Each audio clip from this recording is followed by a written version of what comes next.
Good morning, everyone. Thank you for allowing me to speak to you about Cleveland Site Center's Adult Case Management Department. My name is Ralph Johnson, and I am the supervisor of our case management services for adults.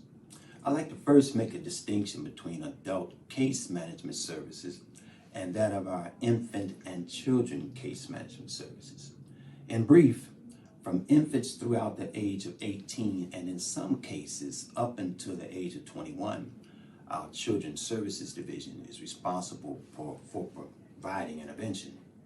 From age 18 and up in normal circumstances, our adult case managers are the clinicians who will guide the client through our services. So our population is 18 and up. You know, since its founding, CSC has always had a service, a department, or an individual to help a client engage in our services. It could have been a volunteer, a caseworker, a licensed social worker, and as we are now titled, a case manager. Now, titles have changed and will more than likely change in the future. However, the ultimate goal of our department, and to a great extent of this agency, is to open the doors to CSC and its many services. Now, this is done in several ways. Number one, we engage the person who has reached out to us for help by being empathetic and having an open mind. This promotes upfront client buy-in. Number two, we welcome that person at whatever level they present, irrespective of social status, race, level of education, income, or gender identity.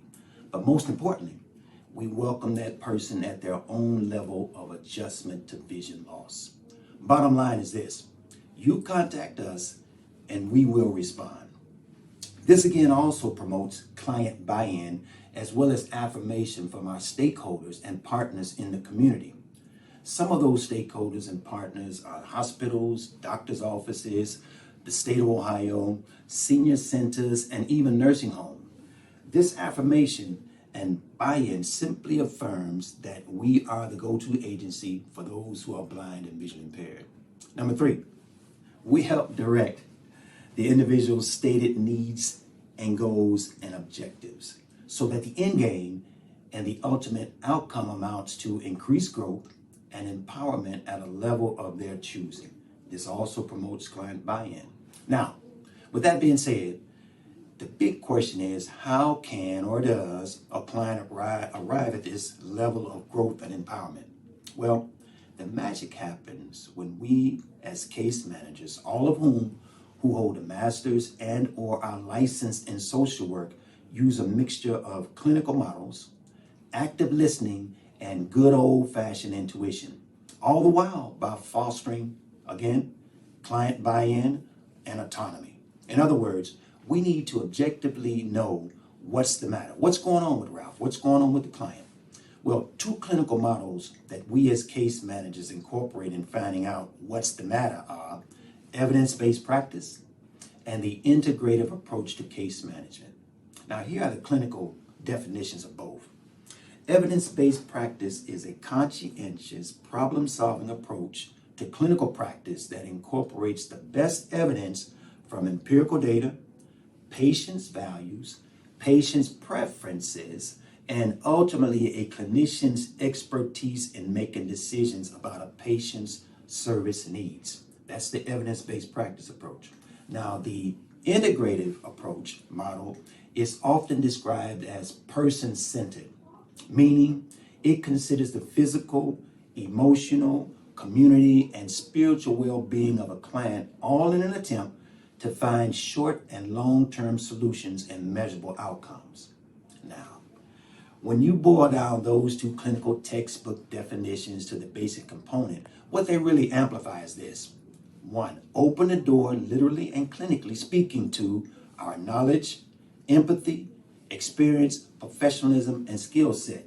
Next, we invite and strongly encourage the patient to tell us their story in their own words. I must qualify this by saying that it is imperative at this point that we as clinicians talk less and actively listen more. In fact, it's basic social work 101. After listening to the client tell their story, we then let them know Here are your service options. Next, what are your preferences? This step is called consumer choice, and again, client buy-in. Then there's a final step. The final step in this process is actually the driver of a client's continuum of care experience here at CSC by way of our adult case management department. This final step is the agreement known as the Individualized Service Plan. This is the mutually agreed upon signed document that clearly shows client-informed choice, client autonomy, and the client's pathway towards independence. It is the adult case manager's responsibility to monitor this plan and, if needed, with client input, modify the plan. The process we currently have in place to monitor the individual service plan is a 30, 60, 90-day follow-up procedure. This procedure is in place to ensure that the needs of the client comport with the agreed upon plan. In addition, as part of the integrative approach to services, which was just defined as person-centered, we strongly encourage the client to self-monitor their agreed upon plan of intervention as well. This is where all of that upfront buy-in I spoke of earlier from the client becomes so critical to their plan.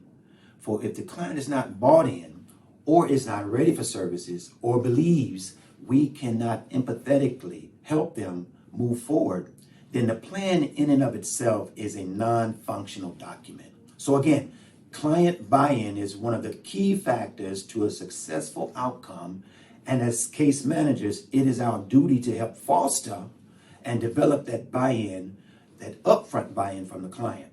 Now, once the client has met their goals, their agreed upon goals, the case manager then discharges themselves from the case.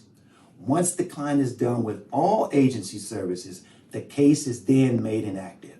However, a client can and often does return to our agency for additional services due to possible change of environment, increased buy-in, change in vision, or just needing a brush up on some technique learned in the past. These additional services can include peer counseling, group counseling, recreational activities, camp, or even line dancing. And they also may include the rehab side of things like cooking, cleaning, slicing, dicing, or learning Braille. And then the process begins again at that point. Now, there's another service that a client can participate in, and it's called Beeper Baseball.